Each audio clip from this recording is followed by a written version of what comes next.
Gracias. Muy buenos días, amigas y amigos. Soy el licenciado Arturo Pérez Curtade, presidente del Consejo Empresarial Forestal, estimada Juana Flores Moreno, de la cadena productiva de mezcal de Maguey Silvestre,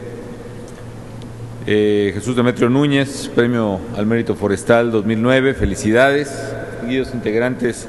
del Presidium, amigas y amigos. Pues me alegra que, a pesar de que veíamos muy complicado que yo pudiera estar en la Expo Forestal, como siempre ha sido mi voluntad, mi deseo, por el viaje que tuve que hacer a la cumbre de Estados Unidos estos días, finalmente me congratula mucho el poder estar aquí. Y me alegra, amigas y amigos, porque lo saben bien ustedes, para mí la materia forestal del país en particular y en más en general, la materia ambiental me parece de primer interés para el presente y el futuro de México. Garantizar el aprovechamiento sustentable, además, de nuestros recursos forestales es una tarea de todos los mexicanos. Es una tarea del gobierno, sí, pero es una tarea de la gente que vive, habita, es dueña y produce en los bosques. Es una tarea que tenemos que estar juntos y por eso me alegra estar en esta 7ª Expo Forestal México Siglo XXI. Es una de las ferias más importantes en su tipo. Quiero expresarle mi reconocimiento a todos ustedes, los participantes, a los ganadores, al Premio al Mérito Forestal. Sé que el intercambio de experiencias, el intercambio de conocimientos que han tenido va a impactar de manera muy positiva a la conservación y al manejo de los recursos forestales en nuestro país. La Expo Forestal se ha convertido en un punto de referencia obligado para la comunidad forestal nacional e internacional. Y me alegra además que en esta ocasión haya sido en la Ciudad de México, porque a querer o no, aquí hay más posibilidades de visita de personas interesadas, de estudiantes, de empresarios, hay más conexiones en el país, incluso a nivel internacional, y en un lugar o en otro tenemos que seguir promoviendo la actividad forestal, no solo desde un punto de vista de curiosidad, como es todavía en México, desgraciadamente, o como un punto de vista ambiental, sino como un punto de vista industrial, rentable, sobre bases sustentables, que necesita establecerse. Es un foro ideal, además, para poder integrar las cadenas productivas, para poder conectar lo que hace uno con lo que hace el otro, conocer las tendencias de la actividad forestal a nivel global y sensibilizarnos de los retos que enfrentamos en materia de medio ambiente. En esta 7ª edición, el tema ha sido precisamente el cambio climático y la productividad del sector forestal. Me alegra que estemos abordando estos temas en México, porque la verdad el fenómeno del calentamiento global nos afecta a todos y nos afecta de manera muy seria. Déjenme poner el ejemplo de lo que está ocurriendo este mismo año. En julio se registró, como he señalado, el segundo mes de julio más seco en 60 años en la vida del país. Y viéndolo bien, ya se concatena con otro ciclo de sequía en algunos lugares. Y el cambio climático está además alterando también los propios equilibrios en el bosque. La sequía además acelera o hace propicia, más riesgosa la siniestralidad por los incendios forestales. Y también el cambio climático y la sequía en sí misma acelera la posibilidad de plagas en los árboles. El gusano descortezador, por ejemplo, me explicaban hace un momento, que yo he observado en distintos puntos del país cómo se ha extendido la plaga más rápidamente estos últimos años, tiene que ver en mayor o menor medida también con el cambio climático. Por una parte, la sequía hace que el árbol tenga mucho menos defensas y que las especies depredatorias entren mucho más fácil a la corteza y lo destruyan. Por una parte, y por la otra, en algunas zonas del país, donde los fríos intensos, la llegada del invierno por sí misma acababa con la posibilidad de vida de algunas especies dañinas al bosque, ahora el cambio climático ha propiciado en algunas partes del mundo que las especies que antes fenecían de manera natural, digamos así, en el invierno, los inviernos helados, pues finalmente subsisten ciclo a ciclo y eso va acelerando el deterioro de las especies. Ya no decirlo además, lo que produce para las comunidades la falta de agua, la sequía misma, como es, curiosamente, para la ciudad más grande del mundo, la Ciudad de México. En eso hay que decirle que hemos actuado a tiempo, apenas a tiempo diría yo, con mucho esfuerzo de los habitantes de esta gran ciudad que yo quiero reconocer, y cuando se tomaron acciones severas, difíciles, drásticas, quedaban aproximadamente tan solo 3 meses de agua disponible para la Ciudad de México de la cuenca de Cutzamala. Hoy, gracias al esfuerzo de la población, a la coordinación y buena voluntad de las autoridades del Distrito Federal, del Estado de México, con la Comisión Nacional del Agua, gracias a las obras que hemos hecho, por ejemplo, de rehabilitación de canales en todo el sistema de Cutzamala, desde las presas de Tuxpan, del Bosque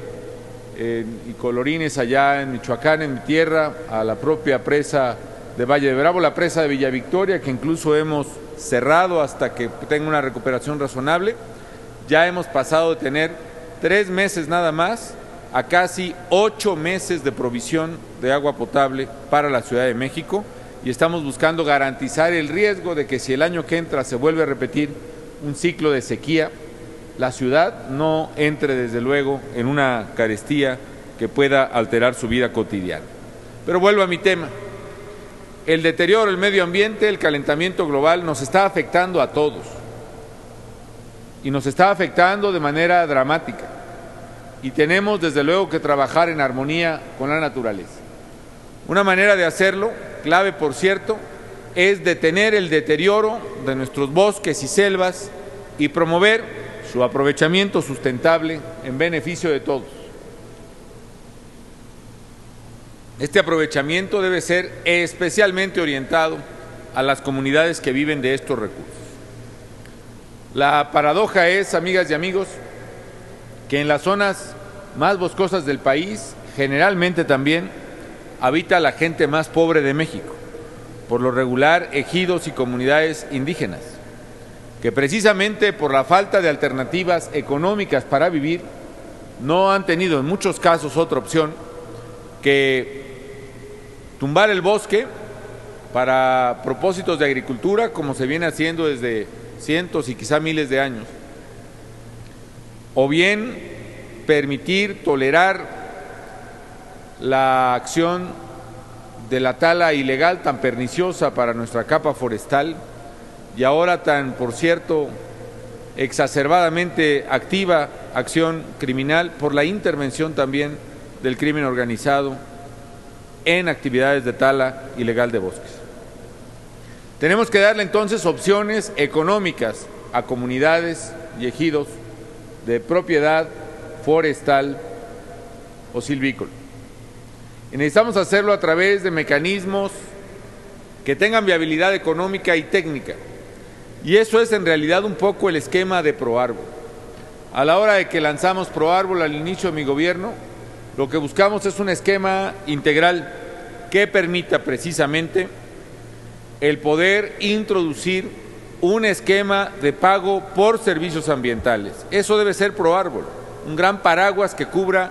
diversas vertientes de pago por servicios ambientales. Es decir, yo, sociedad mexicana, te pago a ti por el oxígeno y el agua y el equilibrio climático que me puede dar los árboles que están en tus tierras. Y te lo pago a través, si tú haces acciones de conservación, o te lo pago a través de, si tú haces un uso sustentable de esos bosques, o te lo pago a través de si tú logras reforestar lo que se ha perdido. Todavía tenemos que cuadrar, afinar cuáles son los equilibrios correctos para poder aplicar el Proárbol en sus distintas facetas. Pero al final de cuentas, la política forestal debe estar orientada a eso, a pagar por los servicios ambientales que presenta el tener bosques y selvas sustentables en el país. A mí me da mucho gusto que el premio que recibió en este caso Jesús Demetrio Núñez Blanco, quien ha sido uno de los ganadores al mérito forestal por la característica o categoría de silvicultura comunitaria, haya recaído en una comunidad que viene trabajando y trabajando bien con el bosque. El ejido de San Diego Tesáinz, allá en Santiago Papasquiaro, en Durango, un ejido de 60,000 hectáreas de bosques y de terreno cerril. Los ejidatarios han podido conseguir apoyo permanente, sobre todo técnico, para el manejo forestal. Eso ha permitido combatir incendios, aplicar tratamientos silvícolas, tratamientos complementarios como la limpia del monte, la protección de la regeneración natural del bosque, el combate de plagas a las cuales yo aludía, las enfermedades de los árboles, en fin. Ya en el año 2000, una organización internacional que se llama, pues en inglés, Bosque Inteligente, le dio un certificado de buen manejo forestal a esta comunidad ejidal, que fue avalado también por el Consejo de Guardia Forestal, también en Estados Unidos, y ese certificado le ha permitido mantener las actividades que desarrolla, pues, hasta la fecha. Ahora este ejido, por ejemplo, genera por lo menos 220 empleos permanentes para su gente, además del aprovechamiento económico que le da a los dueños de esos bosques. Estos beneficios económicos producen una derrama en el noroeste del estado de Durango. Hay que decir, por cierto, que Durango, que muchas veces se piensa que los estados del norte son los que tienen más capacidad económica. Durango es un estado que tiene amplísimas, diría yo, regiones de pobreza. De hecho, según algunos indicadores, es uno de los 4 estados más pobres del país. Yo creo que tenemos mucho que hacer para romper esta paradoja, amigas y amigos. Riqueza natural abundante de nuestro país y pobreza inaceptable de nuestra gente. Aún a pesar de la crisis, yo estoy convencido, amigas y amigos, que tenemos que hacer un esfuerzo todos, un esfuerzo en serio, para que incluso no solo no reduzcamos los programas de combate a la pobreza a consecuencia de que hay menos dinero, sino que los redoblemos, porque si no lo hacemos, la gente más pobre, que siempre es la que sufre más, va a sufrir más en esta crisis económica, y eso es lo que estamos proponiendo al Congreso. Sí, sé que es difícil,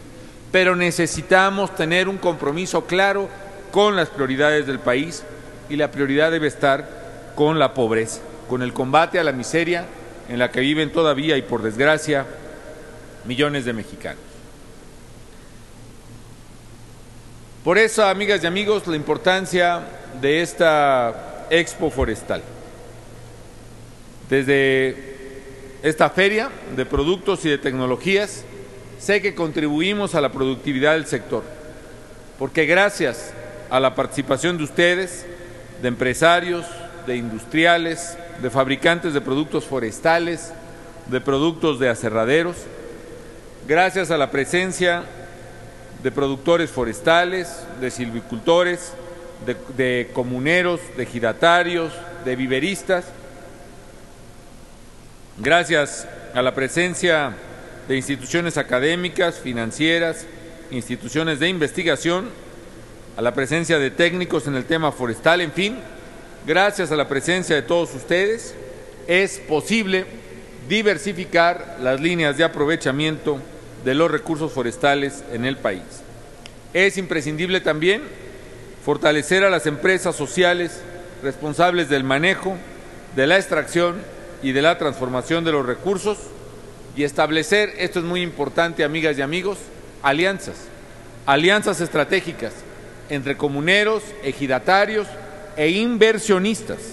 que permitan precisamente darle fortaleza y viabilidad al sector forestal en el país. Vale la pena, por otra parte, amigas y amigos, que comencemos a explorar qué es lo que hace que otros países tengan éxito forestal y qué es lo que ha hecho falta en México, que no hemos tenido, hay que reconocerlo, en muchas décadas el éxito que México merece. Me llama particularmente la atención algunos casos paradójicos. Allá en la década de los 70s, un grupo de inversionistas impulsados por el gobierno y de silvicultores chilenos, incluso vinieron a México y tomaron algunas especies,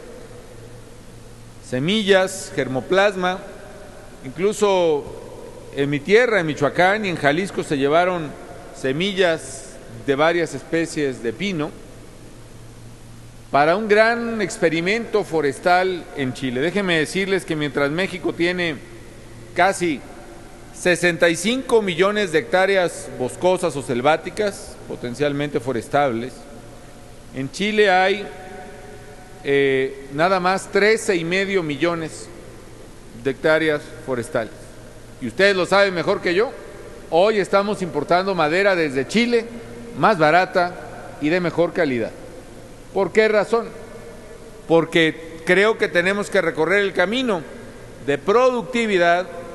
y de estímulo económico clave para explotar el enorme potencial que tiene el sector forestal de México, que tenemos mucho más potencial que Chile, pero estamos produciendo menos y esa es la realidad. Parte del éxito de aquel programa, según hemos estudiado, es que el gobierno comenzó en los 70s a apoyar con subsidios, por una parte, con créditos blandos, la producción forestal, particularmente la producción de especies de rápido crecimiento. Y miren ustedes, la gran mayoría, casi todo, el 98% de la producción forestal de Chile, casi 30 millones de metros cúbicos de madera al año,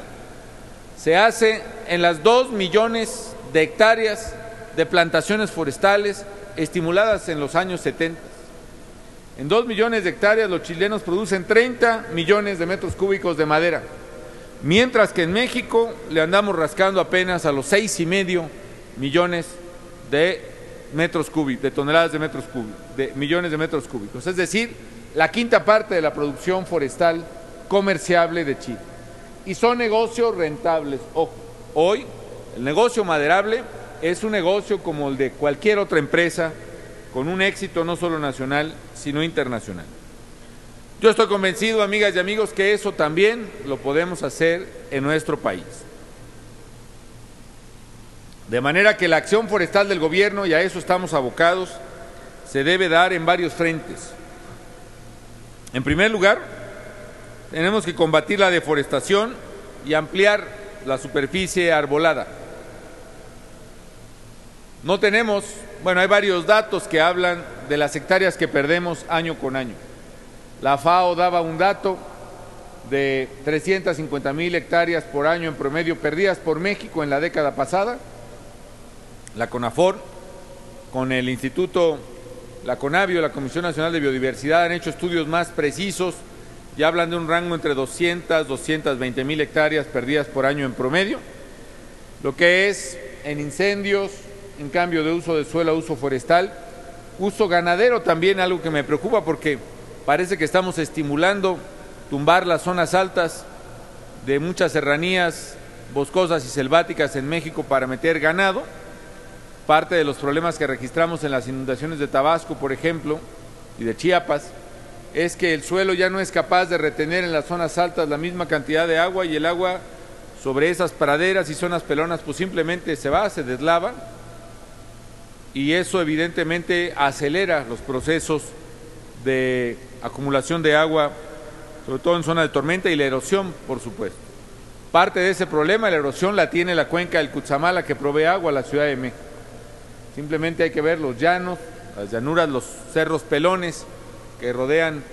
una buena parte de la presa de Villa Victoria, que es la única que da agua a esta ciudad por gravedad,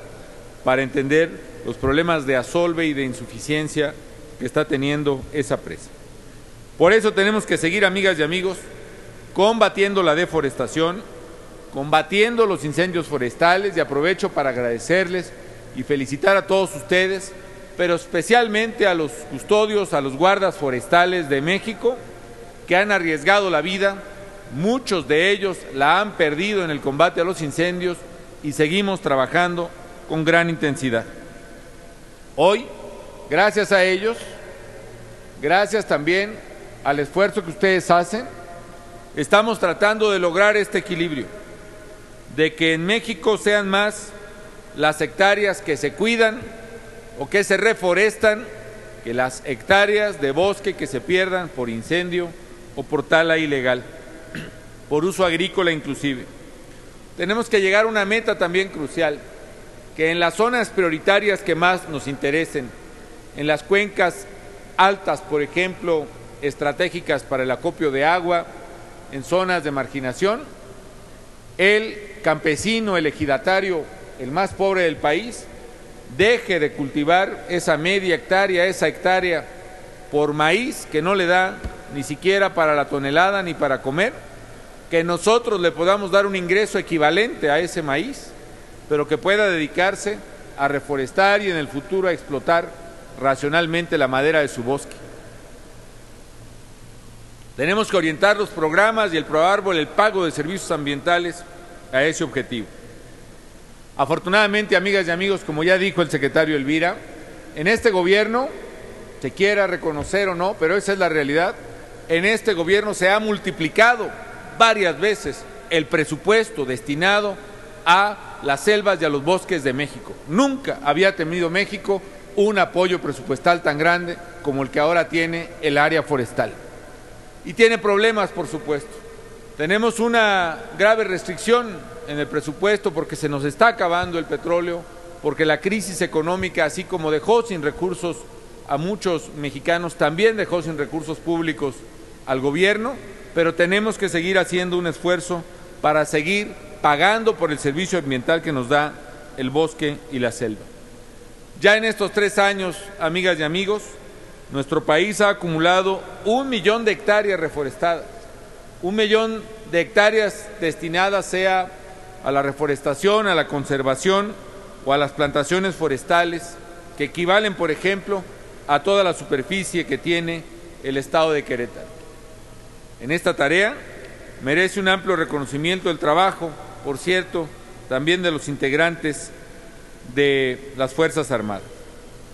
En segundo lugar, estamos generando un mayor crecimiento económico aprovechando sustentablemente los recursos forestales. Estamos promoviendo el establecimiento de plantaciones de alta calidad que se orientan a las diversas necesidades de industria como el papel y la celulosa, los muebles, y entre 2007 y 2009 se establecieron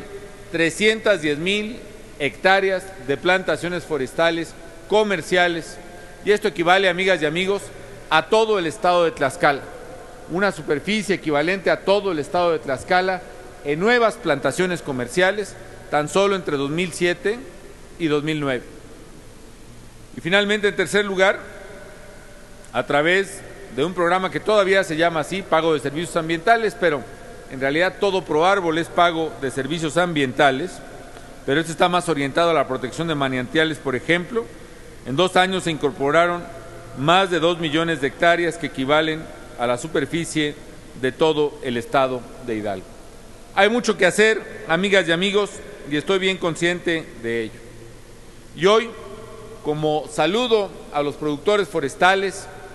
y como una motivación a que pasemos en muchos lugares de una política simplemente de auxilio y en muchos casos de ayuda nada más al productor forestal, para que vayamos orientando hacia una política de no solo manejo sustentable de bosques, sino manejo rentable y sustentable de bosques, nos hemos abocado a resolver uno de los problemas críticos que tiene la producción forestal de carácter industrial ya en el país. Y por eso le he dado instrucciones al director de Financiera Rural, Enrique de la Madrid, para que, utilizando fondos de CONAFOR o de Secretaría de Agricultura, muchos de ellos que se dan sin saber si se plantó o no, no es el caso de la regla general, por ejemplo, otros ni siquiera se pueden aplicar porque muchos productores no tienen la capacidad económica por sí para responder al par y paso que tienen que poner. Vamos a utilizar recursos disponibles para que en lugar de que se den simplemente a fondo perdido en muchos casos, sin menoscabo de los programas de apoyo que ya tenemos, esos fondos se aplican como una garantía para que el banco, y en este caso Financiera Rural, pueda prestarle a largo plazo y con tasas blandas con tasas pequeñas al productor forestal. De manera tal que a partir de ahora vamos a establecer un programa muy agresivo para darle crédito con plazos largos y tasas bajas a los productores forestales, con crédito de financiera rural y con garantía del gobierno federal, para llegar a tasas que anden entre los 10, los 12%,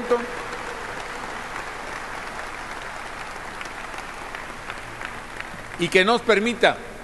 entender el negocio de plantaciones forestales tal y como lo es,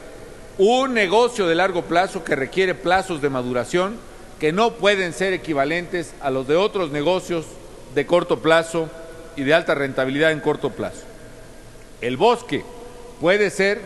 un buen proyecto para los productores, debe serlo, y lo que necesitamos es, del lado del productor, seriedad, responsabilidad, cumplimiento de la palabra, del lado del gobierno, apoyo con garantías. Yo sé que si damos crédito a ustedes para poder establecer la plantación, para poder comprar el capital de trabajo, para poder darle otra pasada y esperar los 8, los 10, los 12 años, los 20 si es necesario, que requiere la maduración forestal, este será un negocio rentable que le pagará al banco hasta el último centavo del crédito con sus intereses y a su vez será un negocio rentable, un negocio que le dé ganancias, ganancias legítimas, buenas ganancias al productor forestal. Amigas y amigos, el esfuerzo que hemos venido haciendo los mexicanos en favor del medio ambiente hoy es reconocido en todo el mundo. En días pasados, la organización Alianza para el Ahorro de Energía nos dio un premio en los Estados Unidos como un reconocimiento a lo que estamos haciendo en otra área ambiental que es en el factor de vivienda. Hoy, México está presionando y proponiendo al mundo un mecanismo que permita la participación de todos y el financiamiento de la lucha contra el cambio climático a través del Fondo Verde. Y también me da mucho gusto anunciarles que México va a ser sede de la 16ª Conferencia de las Partes de la Convención Marco de las Naciones Unidas contra el Cambio Climático en el año 2010. Es decir,